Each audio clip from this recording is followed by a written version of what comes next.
January, join us for our inaugural Brotherhood Brunch, bringing together community leaders, change makers, and everyday people for inspiration and connection. February means it's time for our signature Black History Month luncheon, a powerful celebration you won't want to miss. And in March, Women's History Month, we're once again hosting our State of Black Women in Los Angeles Symposium and Luncheon, addressing the issues that matter most inside our community. From all of us at KBLA Talk 1580, happy holidays. Stay tuned for more details on these incredible upcoming events. KBLA Talk 1580, your voice, your community, your power. First things first.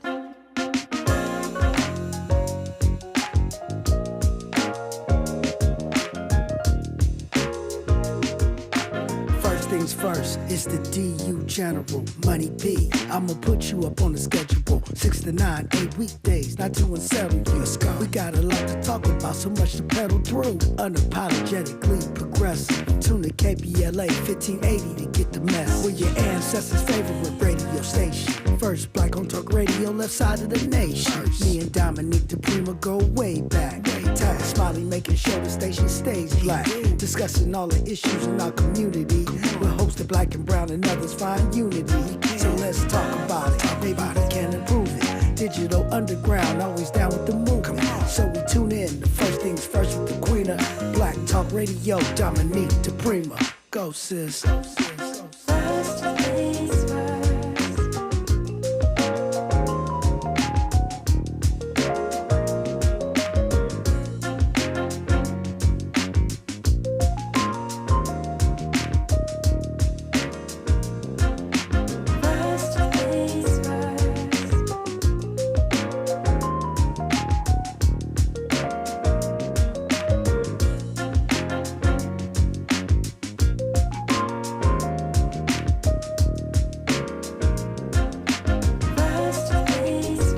KBLA Talk 1580. Good morning. Hello. Hey. God bless.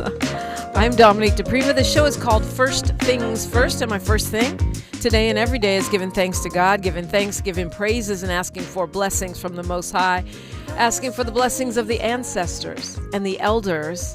And let's go. It's a Talking Point Tuesday. Y'all know what that means, and if you don't, just stay with us. You'll figure it out.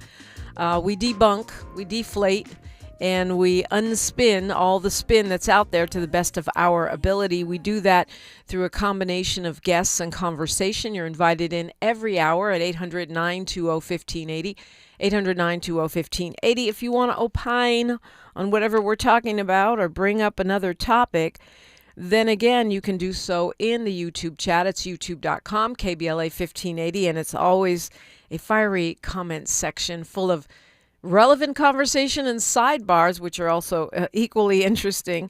So I invite you to do that. I invite you to follow us, like us, subscribe to us on all the various social media platforms at KBLA 1580 and me at DePrima Radio, DIPRIMA, and then radio everywhere. I even have a YouTube channel.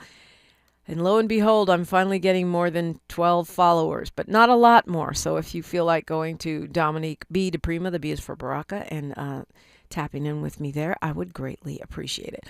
So the way things are going today, I am thrilled to have with me in hour one a man who, it feels like it's been a minute, even though he is a frequent guest. He's been a minute since he's been in the studio. He is an activist with the United Teachers of Los Angeles. He is a teacher himself, but also a climate justice activist, a lifelong resident of Harbor Gateway, the son of immigrants from Nigeria. He also, I think you were one of the first Gen Z guys to run for LA City Council, not to mention he came in third and really gave them a run for their money. Bryant Odega, welcome back. Good morning, Dominique. Thank you so much for having me here. Yeah, thanks for coming in. Good to see your face. I know you got a lot going on.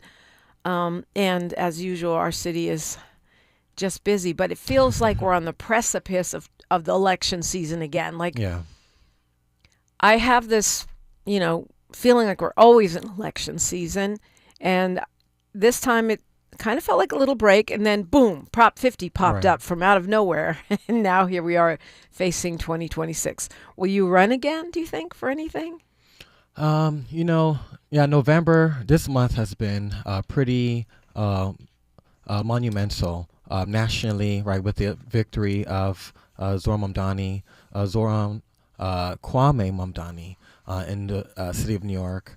Democratic socialists running on a very progressive, pro-worker, pro-working class agenda, defeating a political dynasty in the city of New York, and then having Prop 50, right, in response to what Texas and Trump and all of his cronies are trying to do, and being able to win, right, majority of voters voting in favor of giving the party temporary powers to create more seats for Democrats to fight back against what Trump is doing. And so I'm really excited about the change. People want fighters, and I'm definitely interested in getting back in the political arena. Maybe not yet. My focus right now is really to support progressive candidates who are running across LA County right now.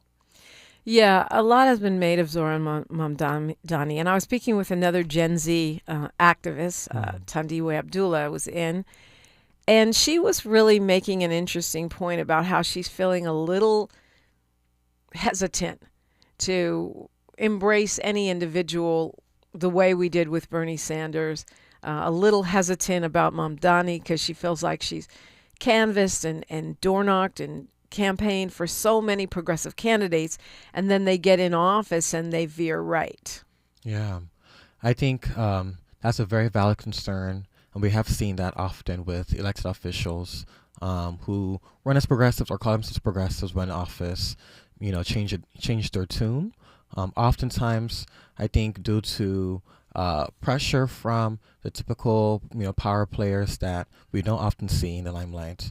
And also, I think because there's not enough partnership with those community organizations, and so I think what is really important, right, is whether we're talking about labor unions, we're talking about community organizations, BLM, Working Families Party, that we are constantly engaging with these elected officials. That the work isn't done once they're elected, right? We have to continue to be in those town halls, have to continue to be in those offices, having those membership visits to be able to consistently inform our elected officials about what our priorities are, what our interests are. So we're really just enriching and building that relationship. Otherwise, and in that way, I think it'll be difficult, for these electeds to vote a different way. Yeah, that's interesting. I also feel like, and maybe I'm wrong, but we have to have some competing lobbyists and some competing fundraising. I mean, you look at, for example, in Los Angeles, where we're sitting right now, the impact of the LA Police Union, the Police Association. I don't even know why I call it a union. I don't consider it a union. To me, it's more like a cartel. Right. But the thing is, for whatever reason, they are allowed to meddle in elections, even though they're supposed to protect and serve both Democrats and Republicans. But when you, as any elected, face the prospect of being opposed by law enforcement, that's a huge stick to go along with a pretty decent sized carrot. I mean, they put $3 million in to the mayor's race last time. So I feel like it's more than just that we have to show up and visit them. It's like they have people with money. They have lobbyists for these oil companies and stuff in their ear, and those people have checks attached to their opinions. Yeah, that's real. I remember when I ran for city council, even though we were a grassroots campaign, I was a first-time candidate, just graduated from college the year prior, we were able to get onto the ballot. 1,000 signatures, twice the minimum. And that's not easy, by the way, No. because they have to be verified signatures. Right. It's not just your granny and your mama can sign 1,000 times. Right. And, we worked extra hard. We were at the schools, grocery stores, drive-through lanes, anywhere we could find people, we were signing people and verifying. And, we're building a strong campaign. We're able to send mailers, right, which is a major, really crucial resource that campaigns use, right, to get their name out there. I think 3 is like a good amount. Cori Bush for Congress did 3 mailers, I believe, when she last ran. But one of my opponents, who was backed by the LEPPL, they were sending mail almost every day. And so it's hard to compete against that kind of money unless you have the volunteer and the people power. Because I'm sure, right, these police associations, because they aren't unions, right, they have money, but they're not canvassing. They don't have that type of people power. They're not even in the district or in the city. Interesting point. That is an interesting point. They're They're like outside entities in a way. Yeah, I never thought about that. When we empower everyday people, because we are the majority, right? True. If we empower everyday people, we give them the knowledge and we give them the opportunity to exercise their voice. We can overpower them. And we have to work in coalition because that's how we push them out and we secure our ability to make government work for the multiracial majority working class here in California. Yeah, I think it's a great point, or we never would have had, now Nices Hernandez, Right. Isabel Jurado, Sade. Sade Al-Hawari. These are people that came without, although with Al-Hawari you did have more mainstream support. You did have more mainstream endorsements. I think with Jurado, or you know what I mean, or Hernandez, they really didn't have. Now they probably do, but when they ran, they didn't have the same kind of endorsements and backing of major Democratic Party figures that Sade had. Everybody endorsed her. Yeah, that's true. But I think even so, in Sade's race, it was still a fight. And what I really admire a lot about Sade is that, as she ran, she also serves as a legislator, as an organizer. And so, working, with, folks most impacted by the policies that she's trying to create. And also standing on, principles. She was one of the few Democrats to not vote yes on AB 715, which, censors teachers, and is a bill that was vehemently opposed by all of the education unions. I was so disappointed in the way most of the Democrats voted on that, and I understand they got their arms twisted that they would be labeled anti-Semites if they voted against it. But the fact of the matter, it's a total impingement on our First Amendment rights, Right. And it's really sort of radical policing of speech that is, to me, fascist. I was surprised that more didn't vote against that. Yeah, and I think fascist is the right term, and it may feel a bit uncomfortable for some folks to describe it that way because we're talking about Democrats who voted in favor of this, but AB 715, right, it is about, so it's not just tackling teachers who teach ethnic studies, but all teachers who teach or offer any type of work that shows a critique of the government of the state of Israel. And that can be considered anti-Semitic under the IRA definition, which I can't remember what it stands for, but that is so deeply contrary to free speech, right? Because if we're talking about teachers who are teaching on the standards, who are using primary sources, right, even documents from Israeli officials, right, that is not the same as persecuting Jewish people, right? You have Jewish teachers who are teaching, who are also doing this work about making sure our students know about what's going on in the world.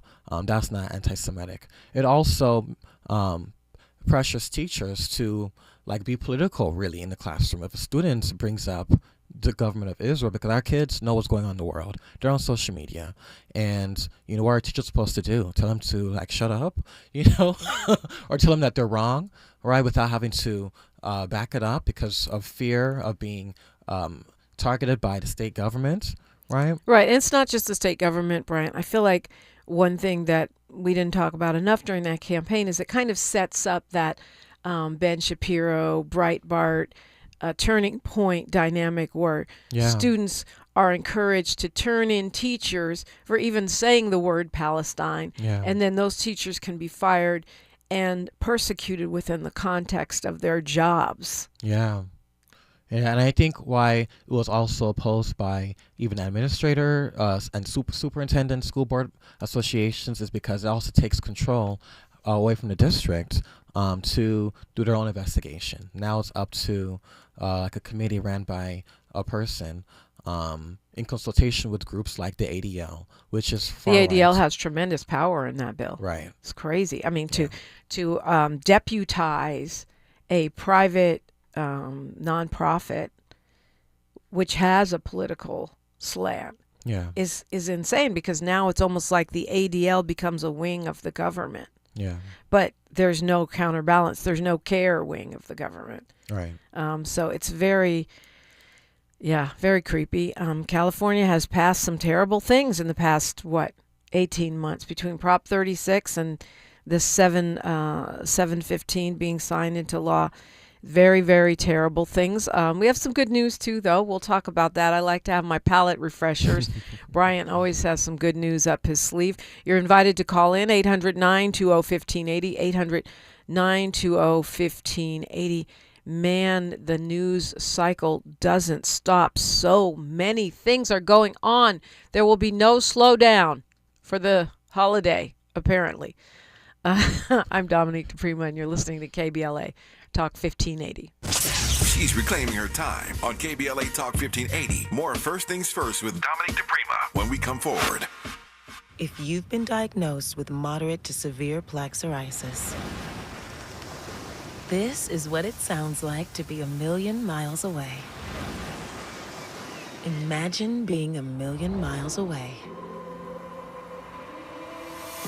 Tremfya guselkumab, taken by injection, is a prescription medicine for adults with moderate to severe plaque psoriasis who may benefit from taking injections or pills or phototherapy. With Tremfya, clearer skin is possible. In clinical trials, at least 70% of patients saw at least 90% clearer skin at 16 weeks. Results may vary. Tremfya is also indicated for adults with active psoriatic arthritis. Serious allergic reactions and increased risk of infections and liver problems may occur. Before treatment, your doctor should check you for infections and tuberculosis. Tell your doctor if you have an infection, flu-like symptoms, or if you need a vaccine. Ask your doctor about Tremfya. Call 1-800-526-7736 or visit tremfya.com. All I need is one mic. With a KBLA Talk 1580 editorial, I'm Tavis Smiley. We want to speak directly to our listeners in Altadena and all across Southern California.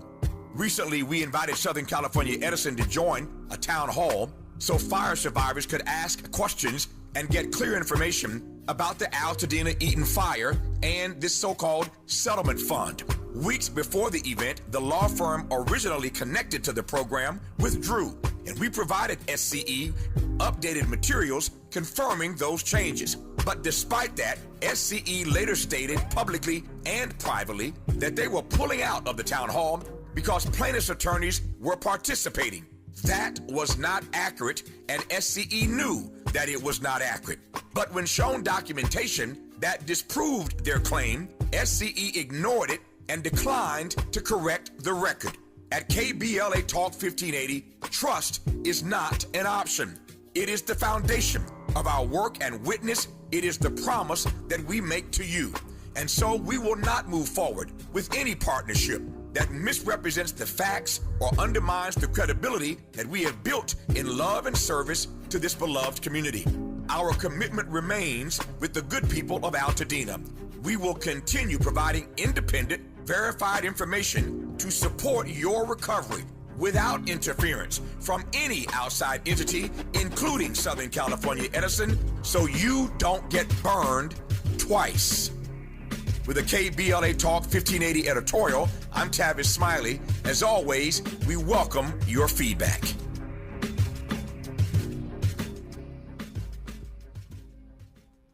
Your ancestors' favorite radio station, and your favorite morning show host. Let's get back to Dominique DePrima right now. I hate to be the bearer of more bad news. We will get to the palate cleansers, and we will talk more about this next hour. But I feel like, can you imagine you have to live to 111 years old and still no justice?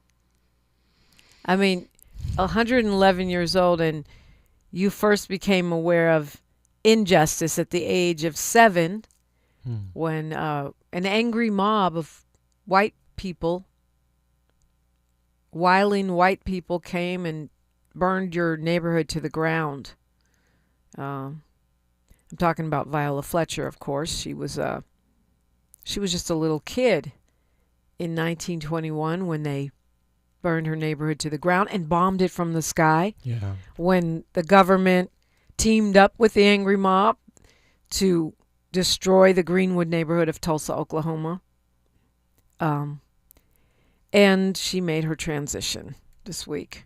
Really sad at the age of 111. I mean, it's great that she lived to 111. At least she got to say her piece before Congress, but never saw justice, forget about reparation, not even restitution. Right. And this leaves just one survivor now, Leslie Randall, who is also 111 years old. What are the odds of that happening? Yeah, I think, Mother Fletcher, she exemplifies the significance of speaking truth to power throughout the entirety of her life. A quote that resonates for me from her is that she said, I have lived through the massacre every day. Our country may forget this history, but I cannot. And I think that's a really important thing really important lesson for all of us to know, to remember, is that, this trauma, right, is generational. And, folks, like, this history isn't like ancient, time ago. Like, this is now. These are our parents, our grandparents, who are impacted by, the decades of bombings, of lynchings, of white supremacist terrorist violence in our communities. And at the same time, right, this government has chosen not still to repair the harm. And so, it's on us to honor, her legacy, to honor her memory by speaking up, by demanding, by asking for reparations, for restitution, and, for educators to teach about the Tulsa Race Massacre, and also all of the different attacks that have taken place in this country against the Black community that U.S. history, mainstream teaching doesn't want us to tell. Yeah, it's well said. It's worth pointing out that going from 10,000 people community, thriving, I mean, most of us know this by now, a thriving so-called Black Wall Street, the entire population became homeless in one moment of white rage. Yeah. The entire neighborhood became homeless. And we don't know how many people were murdered. Somewhere between, the Red Cross says 50 to 300. Most historians, Black historians, put it more in the 200 to 500 range. We don't know. Rest in peace, Viola Fletcher. Thank you for standing strong and never giving up, and for all that you have done to raise our awareness, our consciousness. And really, I think even though she herself didn't get the actual money compensation that she deserved, she certainly moved people's consciousness around reparations and restitution. Yeah. So in the cases where we do get those things, I think it's the people like Miss Fletcher that we need to thank. Yeah. Amen. Yeah. So I know you got some marching up your sleeve, some protesting, some campaigns. You're, aside from being a teacher, of which we have so few Black male teachers, I think it's less than 2% of the teachers in the country. Yeah. Yeah. But you're also active with your union. Yeah. So all over, right? Workers, whether it's an LAOC, whether it's, Starbucks are on strike right now. Like there is, like, folks who are in positions of power, right? Who don't respect the dignity, who don't give us the dignity that we deserve, right? Via pay, via better working conditions, etc. This is an inflection point for us. And with UTLA, United Teachers Los Angeles, which I'm a proud member of, we have been building community power, building consciousness around our contract campaign. We welcome back our students in the beginning of the school year with welcoming rallies after students came in after a summer of hell, of ICE raids. Over the summer, educators like myself and others, were doing community patrols to keep our communities safe. So that's why with UTLA, we're not just talking about raising our wages and improving and better benefits, but also investments in programs like the Dream Center so that we can provide resources for immigrant students and their families. We've done practicing pickets, including with other workers whose unions are represented in LUSD, like our administrators, like our bus drivers, our cafeteria food workers, SAU 99. And we just recently had a rally across, the entire district. And so this is where we are right now in terms of the bargaining. The district has not committed to investments in increasing salaries. We know that teachers are leaving the profession. We know that second-year teachers can't afford to live in the places that they work. They have not committed to hiring. Really, Bryant? I mean, you're at UTLA. I know UTLA teachers make more than most teachers in the rest of the country. You're telling me UTLA teachers can't afford to live where they work? Yeah, so a first-year teacher... It's hard to imagine because I know y'all not working for minimum wage. Yeah, so this is all public information, right? Right. A first-year teacher... But most of us don't pay attention to it. I mean, real talk. That's true. We don't have the time, but that's also what the district relies upon, right? Right. So you said a first-year teacher. So a first-year teacher cannot afford to rent a one-bedroom apartment in not a single area in the entire city of Los Angeles.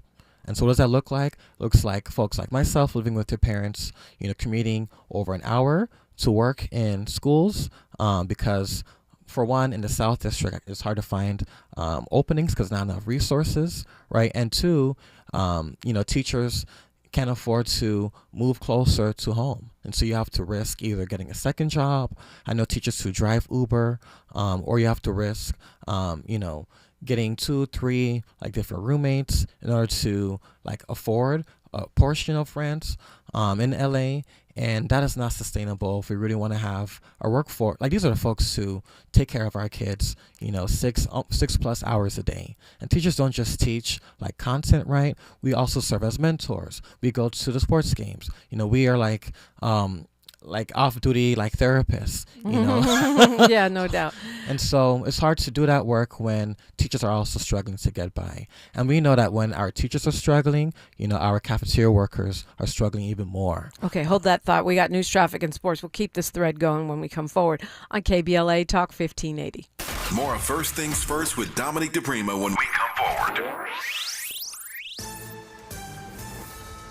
I'm Bree Wood with BIN News Now. Florida's GOP race for governor adds another name, investment CEO Jack Fishback. He took a swipe at Black Republican Congressman Byron Donalds, whose campaign fired back calling Fishback an anti-Trump rhino. He is a slave to the corporate interests, to the tech bros that want to turn our state into, his own words, a financial capital. Fishback's platform focused on affordability and banning corporate home buying.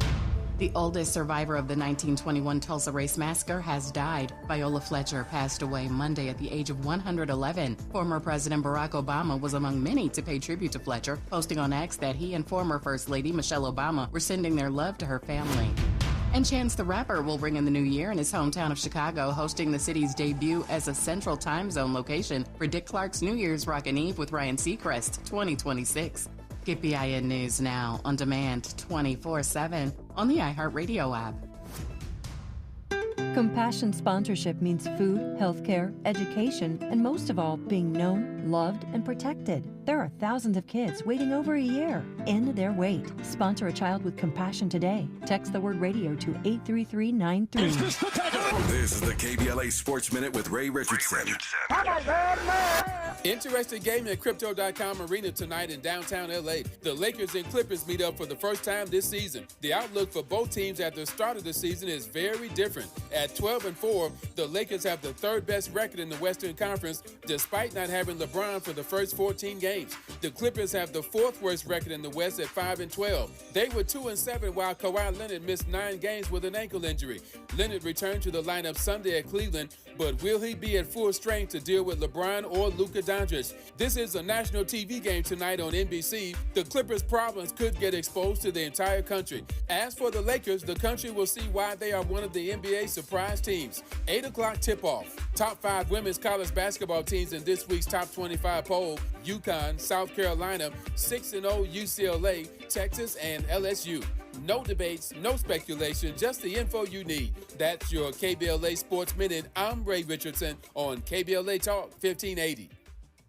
Established in 2020 during a time of deep racial unrest across our state and country, the Black Freedom Fund was created to make sure that leaders and organizations working to support Black communities and build power have the resources they need to stay in the fight for the long haul. We believe that those closest to the issues impacting our communities know best how to solve them. That's why in just the last 5 years, we've granted more than $45 million to over 200 grassroots organizations across California. That is the largest collective investment in Black organizing in history, and we're just getting started. We are clear-eyed and committed, more now than ever, to our people, our power, and our possibility. Join us in creating a future where Black people harness their full power to shape their lives and realize a just world for all. Learn more at fundblackfreedom.org. That's fundblackfreedom.org. The Black Freedom Fund is proud to sponsor Conversation Live Altadena Rising with James Farr on KBLA Talk 1580.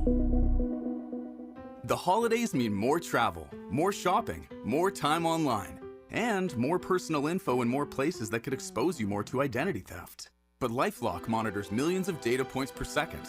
If your identity is stolen, our US-based restoration specialists will fix it, guaranteed, or your money back. Don't face drained accounts, fraudulent loans, or financial losses alone. Get more holiday fun and less holiday worry with LifeLock. Save up to 40% your first year with promo code NEWS. Visit lifelock.com. Terms apply. Your ambition just met its match with Robinhood. Trade stocks and ETFs, options, futures, and crypto all on one platform. Get started today at Robinhood.com/yourmoney. Your money, your move. All investments involve risk, including loss of principal. Options, futures, and crypto trading carry significant risk and may not suit all investors. Securities offered through Robinhood Financial LLC, member SIPC. Futures trading is offered by Robinhood Derivatives LLC, not FDIC or SIPC protected. Crypto offered through Robinhood Crypto LLC, NMLS ID 1702840, not FDIC or SIPC protected. Portfolio management offered by Robinhood Strategies, an SEC registered advisor. Celebrate the soul of the holidays and support Altadena and Pasadena.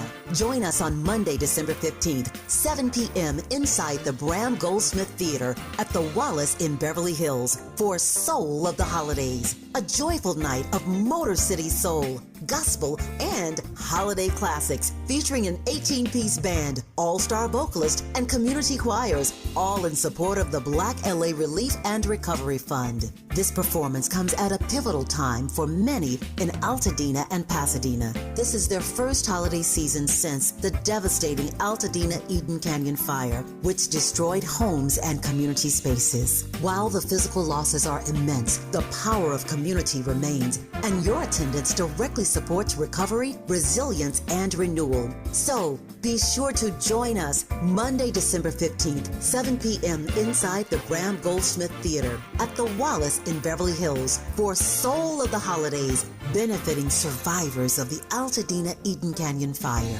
For ticket information, just log on to tickets@thewallace.org. That's tickets@thewallace.org. This is a community call to action from KBLA Talk 1580 and the Black Freedom Fund.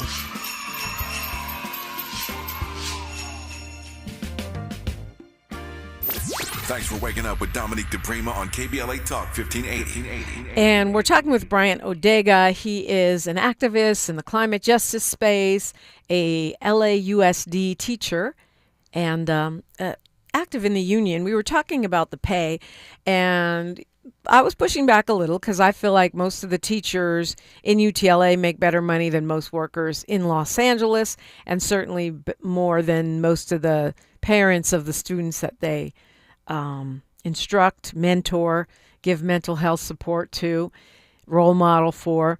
You were saying off the mic that my perceptions may be based on teachers who have been in the district for a while. And so what does it take to support young teachers? What does it take to get more black teachers, specifically black men? Yeah, I think one of the reasons why it's hard to have, black teachers who I think are like less than 10% of the teacher workforce and black male teachers who are less than 2% is the fact that, so we're also like disproportionately impacted by, the student loan crisis. We're disproportionately impacted by like a lot of economic issues that plague our society. And in regards to teaching, right, we also have the legacy and even the current manifestation of institutionalized like racism. Yeah, So you no have, doubt. right, black students, who've experienced harm. Like I remember, shout out to Students Deserve, right, a black youth-led student, organization that's forced the district to get cops off campus and put those police monies into social student support services. I remember my first week at middle school. I was at Perry Middle School in Gardena, and we had police on campus during that time. And I remember the first week I was in Magna Program Honors, and we were all forced to come out of the classroom to be searched by a police officer with a canine. I'll never forget that. It made me feel like I wasn't, sugar, honey, iced tea. Even you were in middle school at this time? Yeah, middle school. Wow, that's crazy. And we have these Magna programs that may have folks like have this self-perception of superiority, right? Mm-hmm. And was humbled real quick. That I was still from the hood, still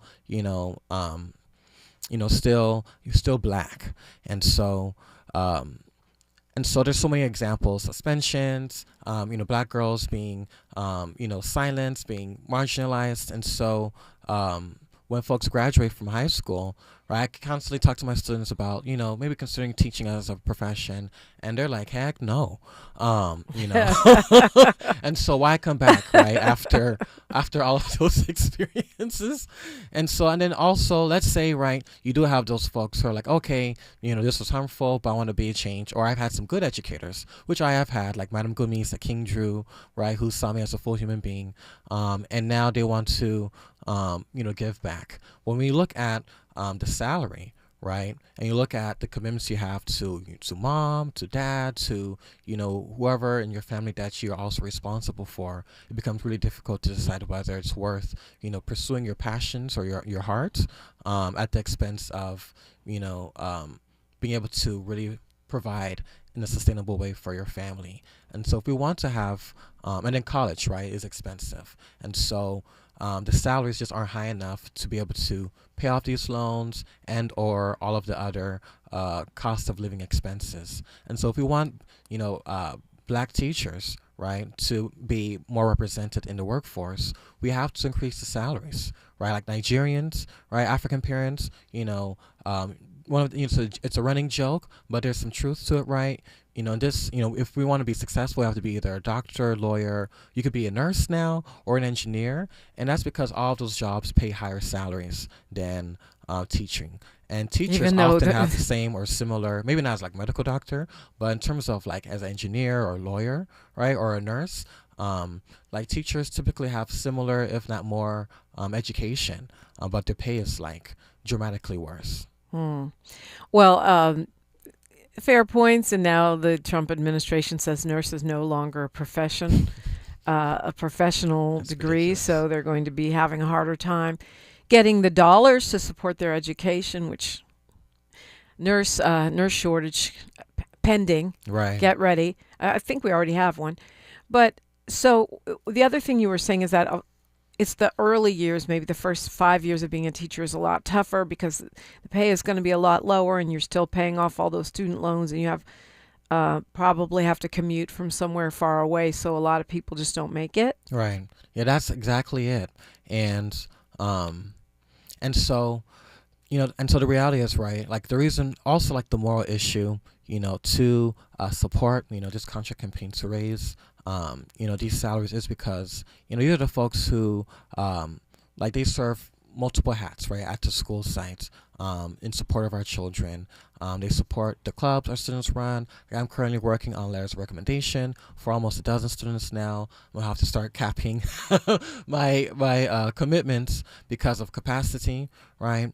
We're cheerleaders for our students when they're playing at their football games, for homecoming, for their band, theater. There's so many. We are engaging with parents, right? Especially teachers who, there's teachers engage. We work with our parents to support our students, to support our children, and I just think in a moral society where we would want to have a population of critical thinkers, of folks who have the skills of civil human beings, right? That the folks responsible who play a huge role in building that population aren't like struggling to get by. I think it's an erosion, and I think it's also intentional, right? I think it's no surprise that it's all connected, right? This president, right? Department of Education as we know it, teacher unions, right, is enemy number one, because they recognize the powerful role that teachers can play. When we talk about AB 715 to censure what teachers are able to teach, because they recognize the power that teachers have to raise the consciousness of our children. There's so much. And then teacher unions, what's unique about us compared to conservative, far-right, white supremacist organizations like the police associations, we don't just fight for our salaries and our benefits, we also fight for our black students, right? We were part of that coalition to get police off campus and defund the school police. When we have a mayor who says we can't defund LAPD, right? Students said we can defund LA school PD, and UTLA was part of the coalition to make that happen.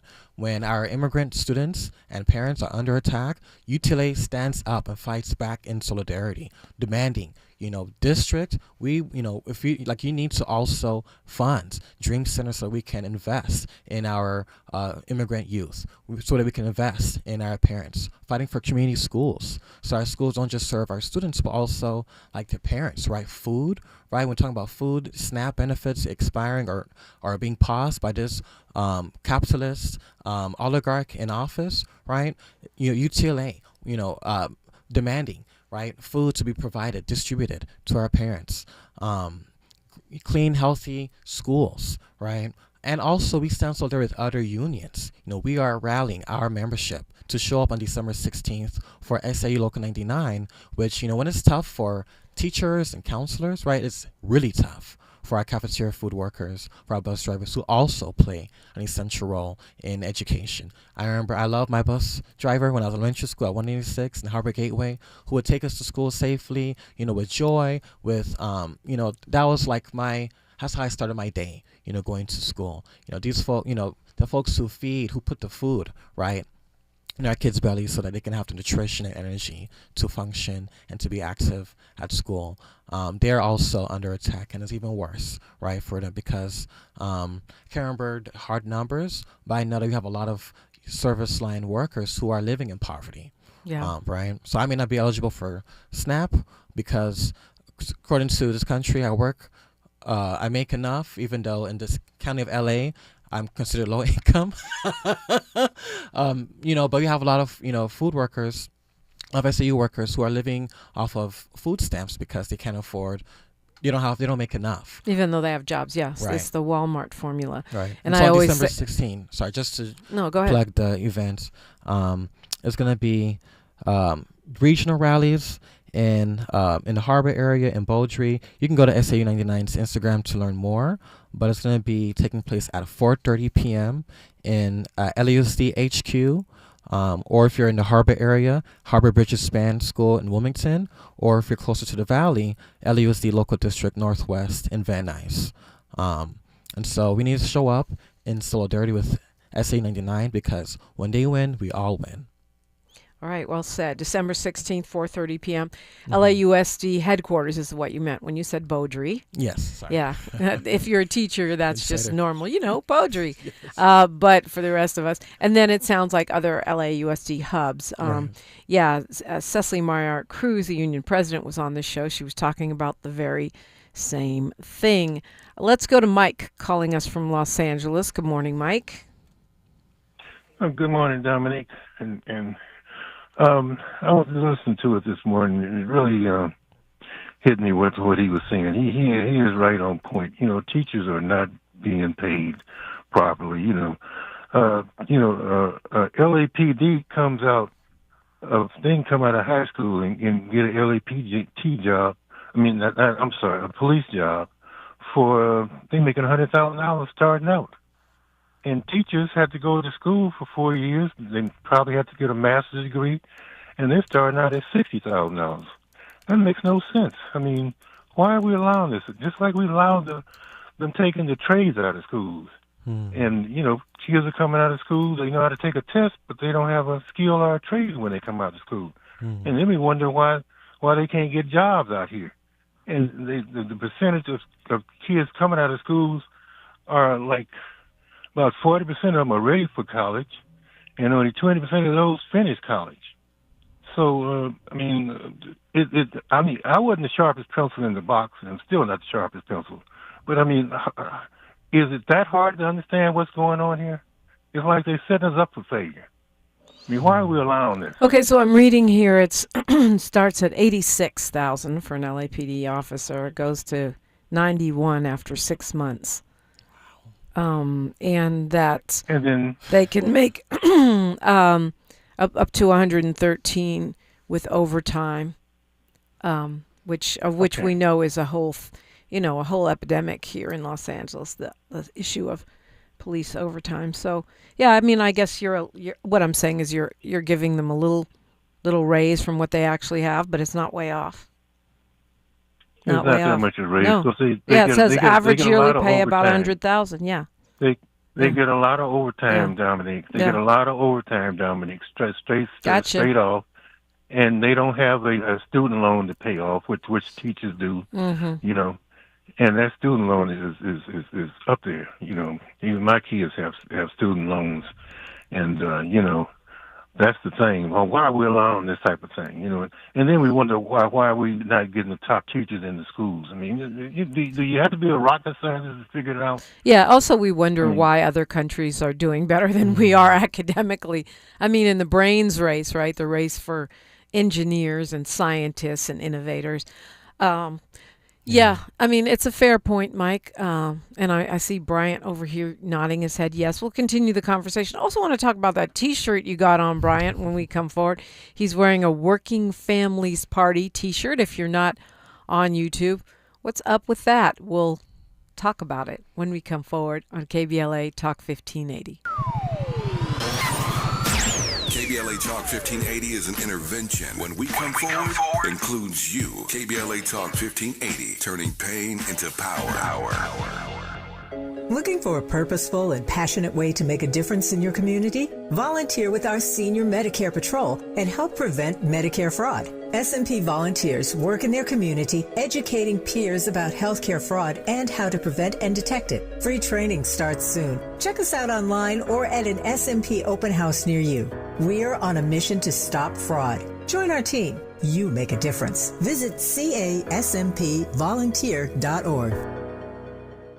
If you're an adult in need of an accredited high school diploma, the Los Angeles Public Library can help. You could earn one for free in as few as 5 months, online with 24/7 access. You also get a personal academic coach, plus special training focused on 9 in-demand industries, as well as a resume and cover letter to advance your career. Visit the website at lapl.org/diploma. That's lapl.org/diploma. 1 in 5 Black adults ages 70 and older is living with Alzheimer's disease, or AD, and the risk is twice as high compared to white adults. But AD isn't just forgetting a name or losing track of time. Signs of early AD could be repeating questions, missing appointments, or struggling with bills and daily tasks. These things aren't a normal part of aging. Here's the good news. Treatments are available that may help if AD is diagnosed early. If you notice changes in memory or daily routines, whether in yourself or a loved one, don't wait. Early diagnosis and intervention are key to managing AD effectively. To learn more about AD and a potential treatment option, visit treatalsearly.com. That's treatalzearly.com to learn more about the signs and symptoms and a potential treatment option. This message is brought to you by AZI. Texting privacy policy and terms and conditions posted at textingterms.us. Texting enrolls you for recurring automated text marketing messages. Message and data rates may apply or price stopped, opt out. Hey man, how did the date go? I had to cancel. I don't get paid until Friday. You didn't know that you can get up to a $750 paycheck advance with the Current app? Where was that information yesterday? All you have to do is download the app, see if you qualify. $750. Boom. You think I should call her back? Yeah. I'm gonna do it. All right. Need money before payday? Current has you covered. Set up an eligible direct deposit to see if you qualify for a paycheck advance of up to $750. Get ahead with Current. Text ACTION to 323232 to sign up today. That's ACTION to 323232. ACTION to 323232. ACTION to 323232. Paycheck advance is offered by FindCo Advance LLC, a financial technology company, not an FDIC-insured bank. Eligibility and available amounts may vary and are subject to change at any time. For full terms and conditions, visit current.com or call 1-888-851-3177 for more information. Find a righteous rage and don't be afraid to say what you see. We're KBLA Talk 1580.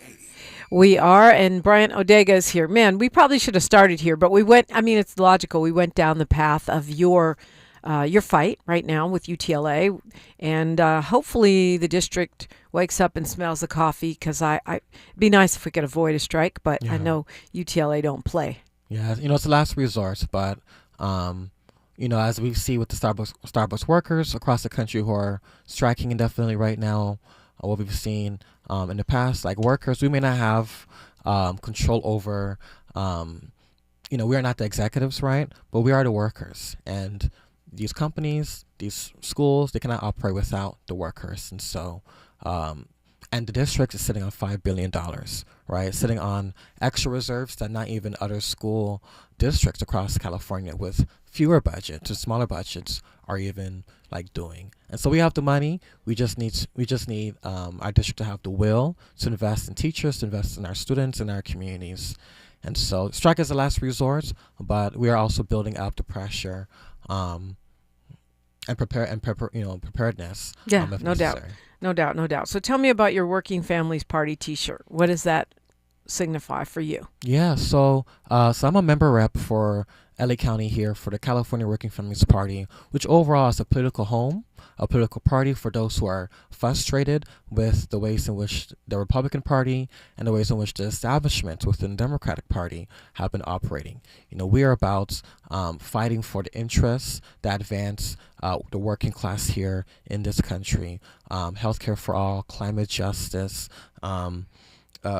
investments in public education, and so housing affordability, right? And so Working Families Party is a coalition of members, of mass membership of labor unions like Unite Here Local 11, like the National Union for Healthcare Workers, and also includes organizations, community orgs that have been doing the work in communities like community coalitions of South LA, Ground Game LA, LA Voice, LA Forward, and others, Sunrise Movement Los Angeles, and others. And so we were part of that coalition. So does that mean you're not a registered Democrat if you're registered with the Working Families Party? Because I know they don't have people, for example, on the national tickets. They tend to run folks in local county, state, city.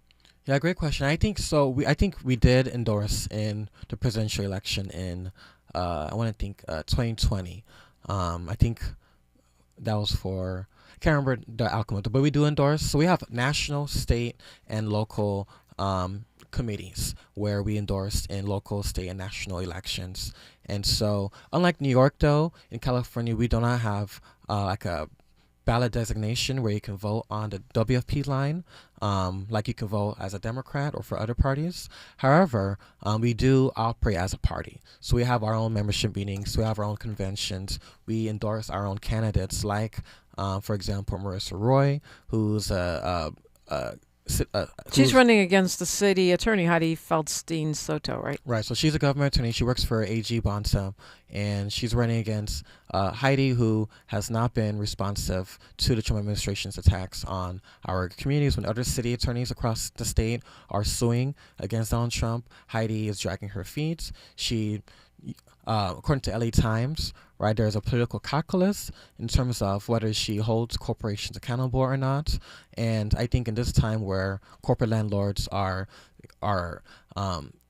violating the rights of tenants. Like we deserve to have someone who's on the side of workers, who's on the side of the working class. And so Marissa, she's endorsed by WFP and the LA County Federation of Labor and UTLA, among others. We've endorsed Faiza Malik, who's running against Tracy Park in CD11. For those who remember, Tracy Park was the council member who, I think it took her over a week after public pressure from Black Lives Matter and others to put out a statement, just a statement, to acknowledge the police murder of Keenan Anderson, a black male teacher. In her district. And so we're building, we're about building political power so we can make our government work for the right. I mean, and we've talked a lot about third parties. Fahima's in here telling me WFP is a nationwide party. Yeah, I'm clear on that.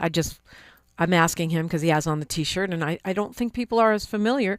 And we talk a lot about third parties, but I feel like when it's not presidential season, we don't see, and maybe it's because I'm not paying attention, but we don't see the kind of work that's going to be necessary to build third, fourth, fifth parties that are actually contenders on the national stage. Right. And so the Working Families Party is an opportunity, right, for folks to really build that work. And so you may not be able to vote as a WFP member on the ballot, but you can be a WFP member and participate in the Democratic Party operations or nonpartisan races. And we just also endorsed we just endorsed a candidate for Lieutenant Governor. I'm speaking into existence, Michael Tubbs, who has been, doing the type of work that we also stand by, right? A guaranteed basic income program, right? Bringing, redistributing the wealth to uplift, working families, right? Who are struggling to get by. Yeah, and Fahima does make the point, too, that some people run on both. They can run as Democratic candidates and then working families if they get that endorsement. Right. But here's the thing. But in New York, you can, the now mayor-elect Zohran Mamdani, right, he voted not on the Democratic Party line, but on the WFP line because they have that in New York. Right, and I'm also reading here that, to your point, they did endorse Harris in 2024. Bryant didn't vote for her, but no, I could tell by the look on your face. But that was done. And so, gosh, I wish we had more time. We only have a minute here. So let me just hand it to you and say, well, what do you want to leave us with? Yeah, we are in an inflection point here where a lot of people are waking up, whether it's the No Kings rallies, whether it's the UTLA rallies, whether it's the upcoming SAU 99 rallies. Folks are frustrated with the attacks of this fascist government, but also the status quo that has not been serving the interests of working people. And we have an opportunity to build power, to make change. Join the Working Families Party. It doesn't cost a dime to show up to our meetings, to engage. You can Google CAWFP, or you can go to my Instagram accounts, BRYANT ODEGA, to follow and support the work that we're doing. And some action items, show up on December 16th at 4:30 p.m. to rally in solidarity with our SU99 workers, and to follow the campaigns of Faiza, of Marissa, and Fatima, who's running for state assembly in South LA Harbor area and is fighting for real progressive change. Fatima Iqbal Zubair, she's a frequent contributor on this show. Thanks to you, Bryant. Well, thank you for coming in. It's great to see you, and we'll have to do it again very soon. Thank you so much for having me. It's been an honor and pleasure. Phone lines are open. It's a Talking Point Tuesday on KBLA Talk 1580. KBLA 1580 Santa Monica.